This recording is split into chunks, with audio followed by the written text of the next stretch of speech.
Karena manusia ini cenderung kepada keburukan. Maka harus ada upaya tazkiyatun nufus. Dalam konsep tasawuf saja lebih didahulukan takhliyah dulu. Takhliyah itu penyucian, menanggalkan, mengosongkan hati daripada sifat-sifat tidak baik. Artinya memang hati kita cenderung dipenuhi oleh sesuatu yang tidak baik. Maka harus dikosongkan dulu, baru tahliyah, dihiasi dengan yang baik. Maka sifat terpuji yang dinamakan dengan akhlak itu hakikatnya muktasabah. Jadi tahun lalu sudah sampai kepada pembahasan tentang takmil, Allah menyempurnakan untuk Nabi Muhammad mahasin khalqan wa khuluqan, keindahan secara fisik dan juga khuluq, akhlak. Sebelumnya kitab Asy-Syifa bi Ta'rifi Huquqil Mustafa ditulis oleh salah seorang ulama bernama Qadhi Iyad. Beliau membagi kitab Asy-Syifa ini kepada 4 bahagian. Bahagian pertama fi ta'dhimil aliyil a'la li qadri hadzan nabiyyi qaulan wa fi'lan. Tentang Allah mengagungkan kedudukan Nabi baik dari segi perbuatan maupun dari segi ucapan. Kemudian bahagian kedua tentang apa saja yang wajib dilakukan oleh manusia daripada hak-hak Nabi alaihi salatu wassalam. Bahagian ketiga, apa saja yang mustahil pada hak Nabi SAW dan apa yang boleh, dan apa yang memiliki potensial sifat-sifat manusia biasa untuk disandarkan kepada Nabi. Kemudian bahagian yang keempat tentang hukum yang berlaku kepada orang yang merendahkan Nabi atau mencaci maki Nabi. Maka dengan ada kitab ini kita telah mengetahui hak-hak Nabi yang harus kita jaga. Sehingga ada ungkapan ulama ketika memuji kitab Asy-Syifa, laula syifa lama urifal mustafa. Andainya bukan karena kitab Syifa, tidak akan ada yang mengenal al-Mustafa, makhluk pilihan itu Nabi Muhammad sallallahu alaihi wasallam. Kemudian diceritakan juga tentang kelebihan kitab Syifa ini dalam kitab Sulafatus Safa fi Tarajimi Rijali Syifa. Disebutkan bahwa ketika Qadhi Iyad merampungkan penulisan kitab Asy-Syifa, pada malam hari beliau bermimpi bertemu Rasulullah SAW. Kata Rasul dalam mimpi beliau, wahai Iyad, bergembiralah engkau. Beliau bertanya, apa gerangannya Rasulullah? Rasulullah menjawab, kau masuk surga dan informasikan kepada siapa saja yang membaca atau mendengar kajian kitab Syifa akan dijauhkan daripada penyakit buta. Kemudian di kalangan para ulama-ulama termasuk di Hadramaut dan di Mesir, pembacaan kitab Syifa ini menjadi sebuah tradisi untuk mengambil keberkahan. Malah ketika ada orang sakit atau keluarga yang jatuh sakit, dibaca kitab Syifa sampai khatam, walaupun orang yang dengar tidak paham, tidak memahami, tidak tahu apa arti dan maksud dari yang dibaca itu. Tapi bacaan kitab Syifa ini mungkin saking barakahnya luar biasa sehingga menjadi penyebab kesembuhan sesuai dengan namanya Asy-Syifa. Dan di Mesir sampai hari ini masih banyak masyayikh-masyayikh yang membaca kitab Asy-Syifa ini. Jadi kita lanjutkan di halaman mungkin beda-beda kitab tentang Khisalul Muktasabah minal Akhlaqil Hamidah. Nampak guna nakalan halaman table nampak lihat amal Khisalul Muktasabah minal Akhlaqil Hamidah. Di faedah akhlak-akhlak yang dimiliki oleh Rasulullah. Pertama ialah pertama pembahasan dirikun tentang nyo kana kam cawa bating ora upiu. Tapi yo pihanate bitun. Kaji he ditun.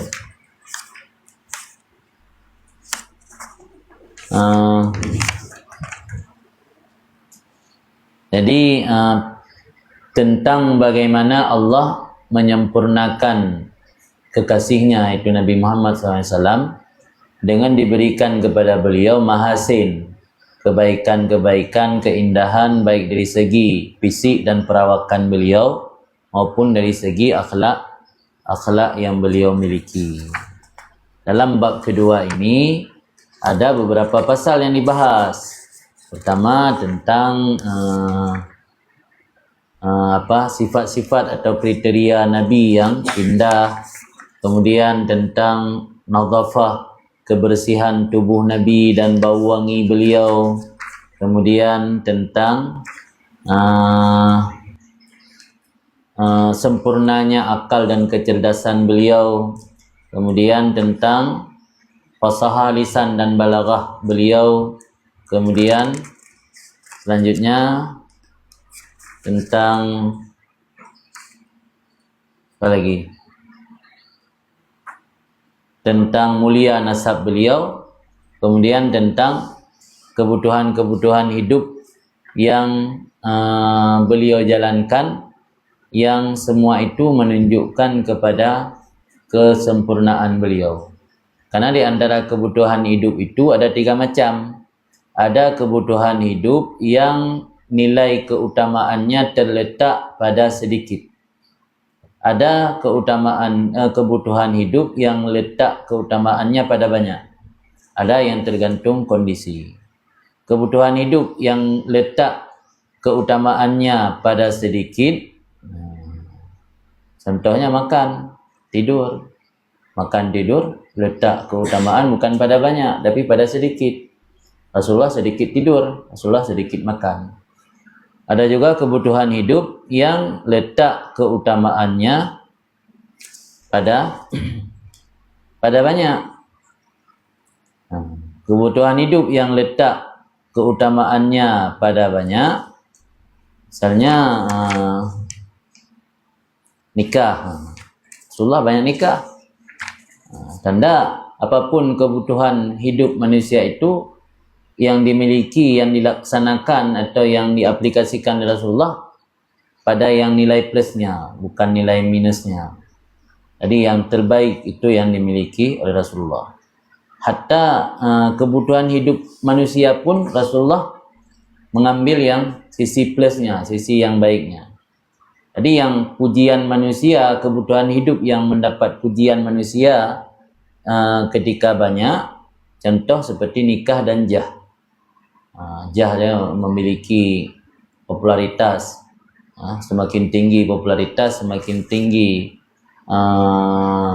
kedudukan seseorang, semakin tinggi derajat dan martabatnya. Tapi selama jah dan nikah itu mahmuden, terpuji. Kemudian malam ini berkaitan dengan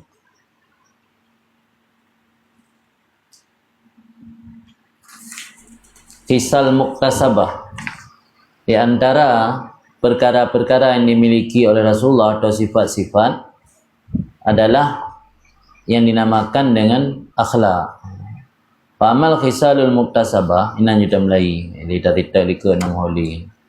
Adapun sifat-sifat yang muktasabah yang diperoleh minal akhlaqil hamidah, daripada akhlak-akhlak terpuji dan adab-adab yang mulia, yang sepakat seluruh orang-orang berakal ala tafdhil, di atas mengutamakan pemilik sifat tersebut dan mengagungkan orang-orang yang bersifat dengan satu saja akhlak daripada sifat tersebut, apalagi melebihi daripada satu, dan memuji oleh syarak di atas seluruh sifat-sifat tersebut, dan memerintah oleh syarak dengannya sifat-sifat tersebut, dan menjanjikan kebahagiaan yang abadi bagi orang yang berakhlak dengan sifat-sifat tersebut. dan mensifati akan sebahagian sifat tersebut dengan bahawa sungguh sifat tersebut itu sebahagian daripada juzuk nubuah. Wahia, apa sifat tersebut? Itulah dinamakan dengan husnul khuluq. Jadi di antara sifat muktasabah. Muktasabah ini sifat yang diperoleh melalui jalan usaha, melalui riadah. Sifat yang diperoleh melalui usaha, bukan bawaan pabrik, bukan bawaan ketika sudah lahir. Di sifat yang muktasabah, yang ketika sifat tersebut sudah melekat pada seseorang dinamakan malakah. Adapun sifat yang ghairu muktasabah dinamakan sajiyah atau jibilliyah. Sajiyah atau jibilliyah itu namanya tabiat, naluri alami, bukan muktasabah. Jadi sifat-sifat terpuji ini adalah muktasabah dia, bukan jibilliyah. Orang memiliki sifat yang elok, sifat yang baik itu karena upaya usaha sendiri untuk memperbaiki diri. Tanpa ada usaha untuk memperbaiki diri, tidak mungkin seorang itu memiliki akhlak atau watak yang baik. Karena manusia ini cenderung kepada keburukan. Maka harus ada upaya tazkiyatun nufus.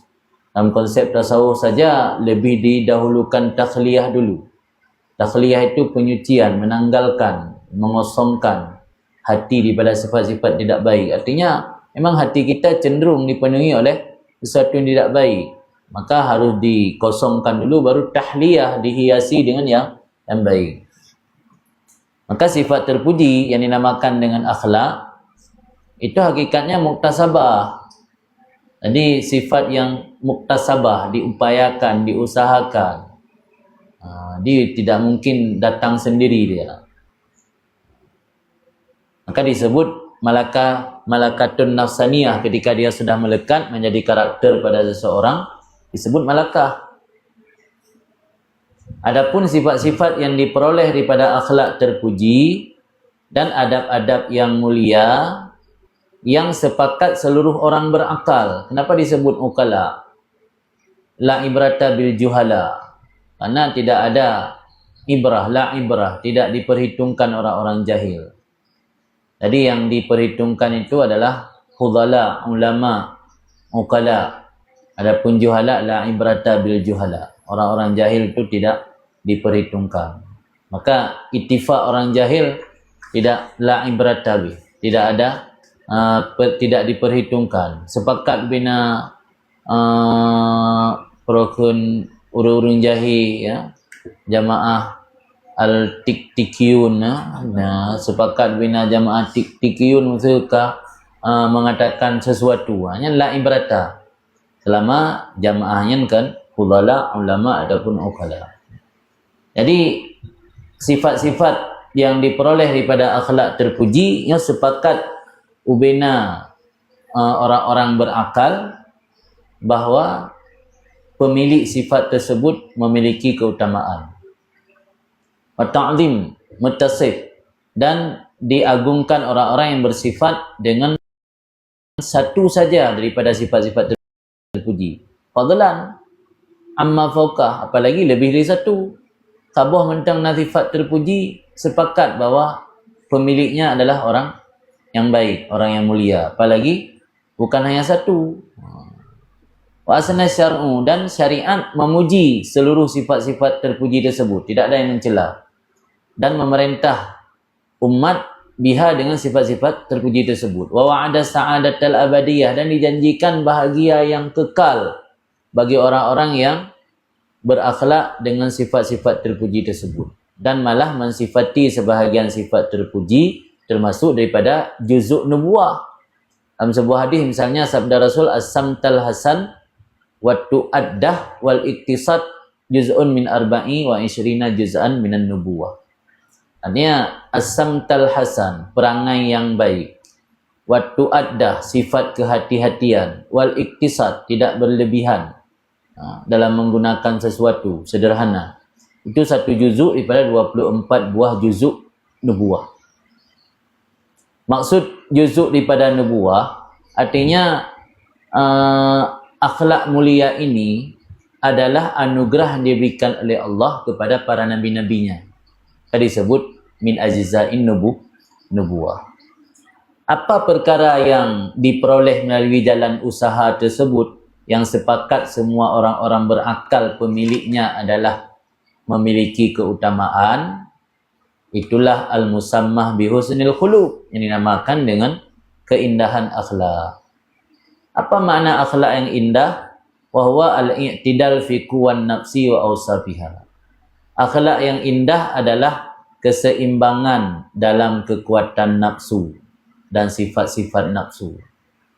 Jadi orang yang memiliki akhlak yang indah mesti dia memiliki i'tidal. I'tidal atau muadalah. Muadalah i'tidal artinya keseimbangan, kesetaraan. Tidak cenderung kepada kanan, tidak cenderung kepada kiri, di tengah. Keajaran Ahlussunnah itu ajaran wasatiyah, ajaran yang di tengah. Tidak cenderung kepada kanan, tidak cenderung kepada kiri. Karena setiap sesuatu itu ada dua tepi. Tepi itu hujung, penghujungnya. Ada dua tepi. Maka ada istilah sayap kanan dan istilah sayap kiri. Kelompok Ahlussunnah wal Jamaah ini bukan sayap kanan, bukan sayap kiri dia. Tapi kelompok yang berada di tengah. Bukan sayap kanan, bukan sayap kiri. Jadi akhlak husnul khuluq itu adalah i'tidal fi quwwan nafsi wa awsafiha. Lurus pada kekuatan nafsu dan sifat-sifat nafsu. Itu makna daripada husnul khuluq, memiliki keseimbangan dalam kekuatan nafsu dan sifat nafsu. Wa tawassut, dan pertengahan pada kekuatan nafsu, dunal mail, ketiadaan cenderung kepada munharif atrafiha, kepada penyimpangan ujung-ujungnya kekuatan nafsu. Karena nafsu memiliki 3 kekuatan. Masing-masing kekuatan taraf, ujung. Leboh kekuatan nafsu ini pertama nutqiyah, yang kedua syahwiyah, yang ketiga ghadabiyah. Maka melahirkan ilmu fikih pun yang membahas tentang nutqiyah disebut fikih ibadat, yang membahas tentang syahwiyat disebut fikih muamalat. Kena syahwiyat dua, syahwiyat zahirah, syahwiyat butiniyah, syahwiyat farjiyah. Maka dia fikih muamalat, fikih munakahat, dan kekuatan ghadabiyah, maka dibahas fikih jinayat. Jadi nafsu memiliki 3 kekuatan. Ada kekuatan nutqiyah. Nutqiyah itu kekuatan kecerdasan pikiran, kecerdasan akal. Karena manusia itu hayawan natiq. Natiq itu dinutukun. Maka disebut kuwatun nutqiyah. Ada kekuatan syahwiyah, syahwat. Ada kuwatun ghadabiyah, amarah, emosi. Jadi karena nafsu memiliki 3 kekuatan, maka yang dikatakan dengan akhlak yang baik, husnul khuluq, ketika 3 kekuatan ini i'tidal, seimbang. Kenapa disebut seimbang dan tawassut dunal mail ila munharif atrafiha? Karena masing-masing kekuatan ada tarfun ifrat wa tarfun tafrid. Tarfun ifratnya berlebihan, lebay. Nyo tafrid, nyo teledor kurang. Karena kekuatan kecerdasan seseorang itu ada yang ifrat, ada yang tafrid. Maka dalam Ihya Ulumuddin disebut oleh Imam Ghazali, akal yang baik adalah yang kekuatannya berada dalam kondisi seimbang, i'tidal, seimbang. Akal yang seimbang menurut Imam Ghazali muncul melalui 5 gejala. Pertama, husnul tadbir, manajemen yang baik.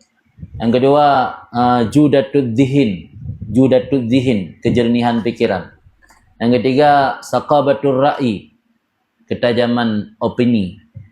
Kemudian yang keempat, isabatud dhan, ketepatan prediksi. Yang kelima, atafattun liddaqa'iq, pemahaman yang terperinci. Jadi itu gejala-gejala yang akan muncul ketika akal seseorang seimbang. Bila kondisi di atas merupakan gejala kecerdasan akal seseorang yang seimbang, kemudian bagaimana gambaran kondisi akal yang tidak seimbang?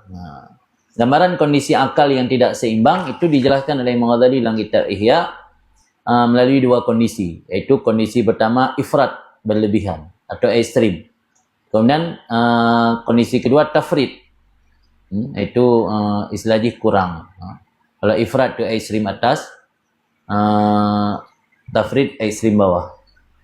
Jadi kalau diumpamakan tiang kan gitu, berarti kecerdasan akal manusia jangan di atas sekali, jangan di bawah sekali.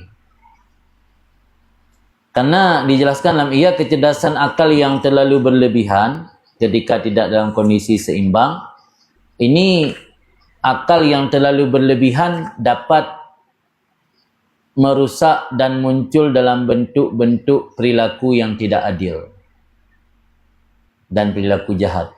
Seperti disebut dalam ia perilaku al-jarbazah. Jarbazah itu licik. Al-makru, makar. Al-khada', tipu daya. Dan kecerdikan yang dipakai untuk berbuat jahat. Yang kalau lepas carang. Orang yang lepas carang biasanya licik. Ingin menguasai, dia akan makar, menipu orang. Maka diagnosis Imam Ghazali dalam kitab Ihya mampu memberikan kita sebuah bekal analisis kenapa orang cerdas bisa minterin. Kenapa orang cerdas bisa minterin orang. Maksudnya seorang bisa pintar padahal beretorika, namun bisa jadi di balik itu terdapat hati dan niatnya yang tidak baik, menipu dan ingin memanipulasi orang, ingin pasawurun lain langguni. Ji cara tapi ingin pengaruh lain. Ji cara ingin pasawgot langguni. Di sinilah bisa jadi salah satu akar kenapa perilaku-perilaku seperti korupsi ini banyak terjadi justru pada orang-orang pintar. Karena ketika memanfaatkan kecerdasan diberikan oleh Allah secara ifrat, ekstrim atas atau berlebihan, tidak seimbang, maka akhlak yang baik itu iktidal, dia punya keseimbangan, tidak berlebihan. Di sinilah kitab syarah dijelaskan ketika nutuk kecerdasan itu ifrat. Disebutkan ini di sini contohnya ka isti'malil fikrah wa istighal alat fi ma la yanbaghi. Orang akan menggunakan pikiran dan menggunakan alat untuk berpikir pada sesuatu yang tidak pantas. Itu namanya ifrat. Adapun tafrid ghabawah, kebodohan, ngut, ka ta'tilil fikrah an iktisabil ulum. Contoh ghabawah seperti mengosongkan pikiran, nol pikiran daripada belajar ilmu, memberi faedah dan mengambil istifadah. Akaina gebi Tuhan pi bu ante. Akaina gebi Tuhan tapi merenung ante. Gebi akai di Tuhan gadum galak-galak pegah mentah, merenung ante. Galak-galak baca mentah, merenung anatim yang tafrid kan. Jadi akalnya jina yang ifrat, na yang tafrid. Maka kan atraf, karena punya dua buah taraf, nak ujungnya tepi, yang nak ujung nak tepi, nak ujung kanan, nak ujung kiri, tiangnya nak ujung atas, nak ujung bawah. Jadi yang dikatakan dengan akhlak yang baik adalah iktidal fi quwan nafsi, punya keseimbangan dalam kekuatan nafsu. Mana kekuatan nafsu ada tiga, kuah, nutukiyah, syahwiyah, ghadabiyah. Kemudian tawasud ini pertengahan, tidak cenderung kepada menyimpang pada ujung-ujungnya kekuatan nafsu. Yang dikatakan ujung kekuatan nafsu itu ifrat dan tafrid. Contoh syahwat memiliki taraf ifrat. Syahwat yang diberikan oleh Allah itu bukan sesuatu yang 100% tercela. Karena orang kalau tidak punya syahwat, mungkin kena Nabi Adam lagi yang anak ni kerana syahwat. Orang kalau tidak beri syahwat dia tidak akan makan, tak akan minum, dia ada selera. Syahwat itu penting, cuma penggunaannya harus iktidal, berimbang. Baik ekstrim atas, baik ekstrim bawah, ifrat dan tafrid.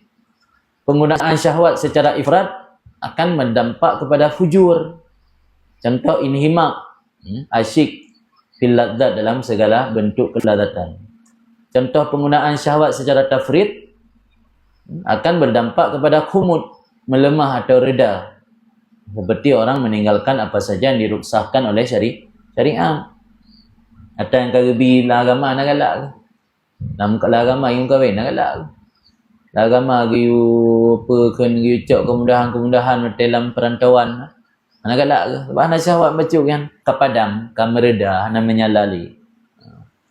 Kemudian ghadab. Ghadab atau ghadabiyah memiliki dua taraf juga. Ada taraf ifrat dan ada taraf tafrid. Ghadab taraf ifrat yang ekstrim atasnya akan berdampak kepada tahawur, ceroboh, nekat melakukan sesuatu yang hanya fikir-fikir ada manfaatnya atau tidak. Yang ifrat dalam ghadab agak sih. Yang tafrid dalam ghadab al-jubun, jubun pengecut, temakut. Katarkil ikdam alama yang bagi ima bainahuma, alama yang bagi artinya terkil ikdam, tidak berani maju pada sesuatu yang seharusnya dia maju. Nanti dia mau perang, padahal payah mau perang, kai jajah yang di kafir, dia mau perang. Dan karena tafrid dalam ghadab. Maka hanjit hana ghadab. Malah wahai Nabi, man istughdiba falam yaghdab fa huwa himar. Orang yang sudah dijadikan padanya sebab untuk ghadab tapi dia tidak bisa ghadab, maka dia keledai. Karena orang getim betun agama karena nak ghadab. Getim betun keluarga dan kehormatan karena nak ghadab. Ghadabnya gadah nya dalam kitab Ihya Giyumita Al-Mudali. Gi usaha benar ghadab. Hanjit ana ghadab. Ya hanjit berlebihan, ifrat. Jadi kekuatan yang diberi Allah menleheboh kekuatannya. Nah, sisi positif negatif. Kekuatan kecerdasan nutukiyah, kekuatan syahwiyah, kekuatan ghadabiyah. Yang punya ifrat hanjit, punya tafrid hanjit. Yang akhirnya perlu keseimbangan. Keseimbangannya ke akhlak.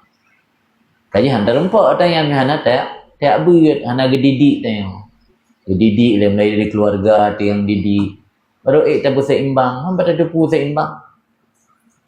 Betul, al-adab fawqal ilmi, tapi tanpa ilmi anda doa berseimbang tanya. Mana berseimbang mana ilmi? Tapi dia betul. Jadi adab fawqal ilmi artinya yang nampak itu ada, ilmu itu tenggelam karena di bawah. Maka orang berenang ilmi mihana adab, handi sebab ilminya tenggelam, yang dia adab yang muncul. Tapi mihana ilmi kita cara aplikasikan adab.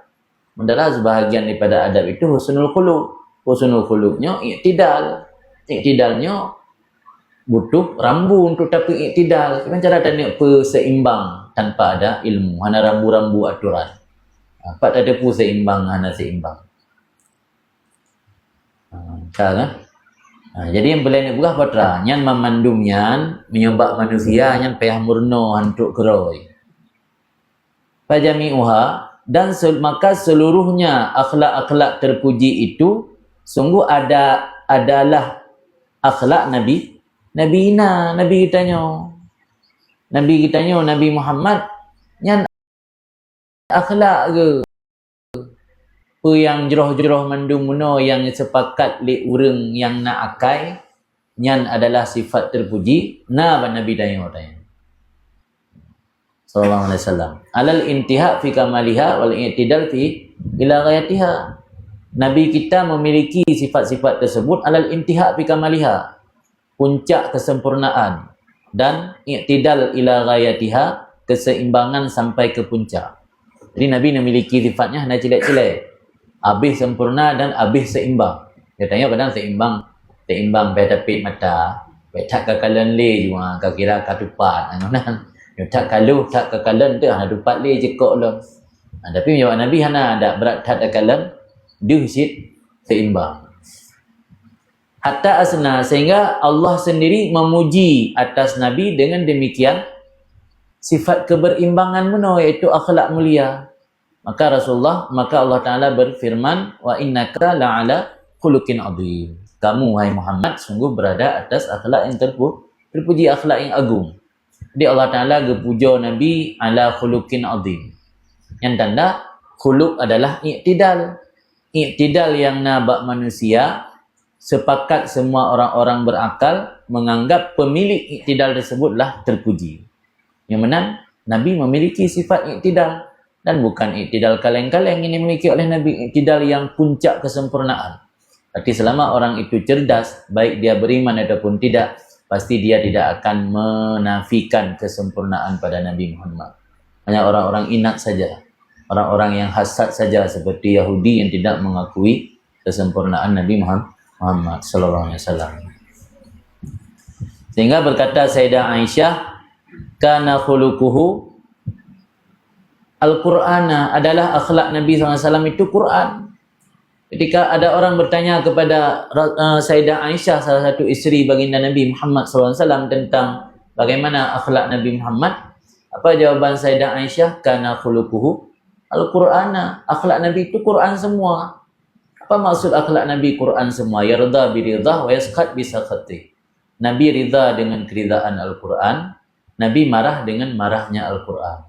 Artinya Nabi selalu beradab, beretika sesuai dengan perintah dan larangan Al-Quran. Kalau Al-Quran memerintah, Nabi kerjakan. Kalau Al-Quran melarang, Nabi tinggalkan. Jadi tidak pernah Nabi, karakter yang dimiliki oleh Nabi Muhammad selalu bertolak belakang dengan Al-Quran. Tengok mana? Itu ada semua dan nakrib mentang, du mentalah mendan nakrib na tamai. Ya kah? Yang gureh mendan nakrib long, gureh Fathul Qarib, gureh Fathul Mu'in, gureh Mahalli, gureh Fathul Wahab, gureh Tufah, pulang kita sembut. Tapi akhlak ni mana mencerminkan ada yang tak sembutnya. Sembut hikam, sembut iya pun pupu yang nak habis dah sembut. Tapi musabah mana yang tak praktek, tak amalkan. Tapi Rasul Rasul diberi amanah oleh Allah membawa risalah dan kitab yang tapi beliau berakhlak dengan akhlak Al-Quran. Yarda biridah wa yaskhat bisakhati. Ridha dengan apa yang diridai oleh Al-Quran, baik itu wajib, sunat atau mubah, dan marah dengan apa yang dimurkai oleh Al-Quran. Kemudian Nabi SAW juga bersabda dalam hadis yang lain, bu'istu liutammima makarimal akhlak. Ini bukti bahawa beliau memiliki akhlak yang agung. Aku diutus Allah untuk menyempurnakan kesempurnaan akhlak. Kata-kata menyempurnakan di sini menunjukkan atau isyarat bahwa akhlak sudah ada dibawa oleh para nabi-nabi sebelumnya. Datang Nabi untuk Nabi kita datang untuk menyempurnakannya. Kemudian berkata Anas radhiyallahu an, adalah Rasulullah SAW ahsanan nas khuluqan. Itu manusia paling indah dari segi akhlak atau perangai. Jadi dari Sayyidina Anas, beliau ini termasuk khadim Rasulullah selama 9 tahun di Madinah sampai Rasulullah wafat. Kalau di Makkah biasa yang berkhidmat kepada Rasul Ibni Mas'ud, tapi di Madinah yang berkhidmat kepada Rasul Anas bin Malik. Jadi Sayyidina Anas bin Malik, beliau menyaksikan setiap hari karena sering berinteraksi dengan Rasulullah. Di pengakuan beliau, karena Rasulullah SAW ahsanan nas khuluqan. Rasulullah SAW adalah manusia yang paling indah akhlaknya. So pegah akhlak Nabi Muhammad indah. Allah Ta'ala pegah. Wa innaka la'ala khuluqin azim. Tanya so pegah akhlak dah. Orang sering dah bipeng tanya dah. Yang sering dah puja-puja tanya, sering dah perempuan. Yang kaya yang tem pegah akhlak tanya. Nak sering dah perempuan, nak pegah. Wa an Ali bin Abi Thalib radhiyallahu an, dan daripada Ali bin Abi Thalib juga meriwayat hadis yang sama di pengakuan Sayyidina Ali, pengakuan Sayyidina Anas. Dan adalah Nabi SAW pada apa yang disebut akannya oleh muhakkikun, muhakkikun oleh orang-orang yang telah mentahqiq atau meneliti. Jadi Nabi memiliki akhlak mulia menurut apa yang disebut oleh para muhakkik. Akhlak ini majbul alaiha fi asli khilqatih. Ini yang beda. Kalau tadi disebut di awal bahawa akhlak adalah termasuk sifat yang diperoleh melalui jalan usaha, ternyata berbeda pada diri Nabi. Rasulullah akhlak tersebut bukan hasil tarbiyah. Rasulullah akhlak tersebut bukan hasil didikan, bukan hasil penggemblengan dari seorang guru atau mursyid. Tapi Rasulullah memiliki akhlak tersebut bawaan sejak lahir, bawaan pabrik, min asli khilqah. Jadi sepakat muhakkikun. Jadi adalah Nabi SAW pada apa yang disebut akannya oleh para muhakkik itu majbul. Majbul artinya jibillah. Jibillah itu tabiat. Sesuatu yang diciptakan di atasnya akhlak fi asli khilqatih, pada asal penciptaannya Nabi dan pada awal fitrahnya Nabi. Lam tahsul lahu biktisabin wala riyadah. Tidak hasil akhlak ini bagi Rasul melalui usaha dan tidak hasil melalui latihan. Berbeda dengan pandangan orang falasifah. Orang falasifah dan sebahagian hukama itu mengatakan bahawa Nabi mendapatkan akhlak-akhlak tersebut melalui riyadah. Tapi menurut kesepakatan para muhakkik, bahawa Nabi mendapatkan akhlak terpuji tersebut bawaan sejak lahir. Jadi Nabi Muhammadnya nak akhlak yang indah bawaan dari waktu lahir kena tahu murno.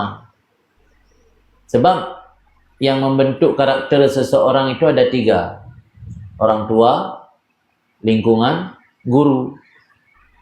Nabi Muhammad tidak memiliki 3-tiganya yang baik. Karena Rasulullah hanya nemu gure, ngensiro gure yang betul-betul mengajarkan yang dari manusia. Jadi hanya gure Allah.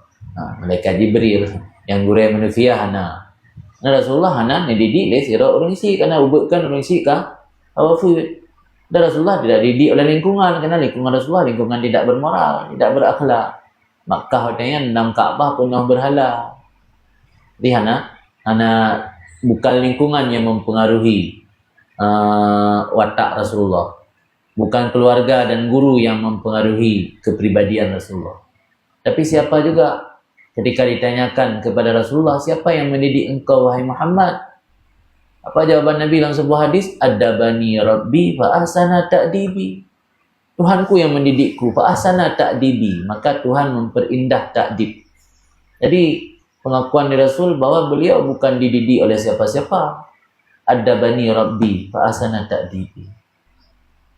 Maka kira-kira Rasulullahnya kan alumni dari seorang guru yang mendidik beliau, bukan terlahir dari lingkungan yang baik. Apa hikmat Allah membuat beliau berbeda dengan manusia-manusia lain?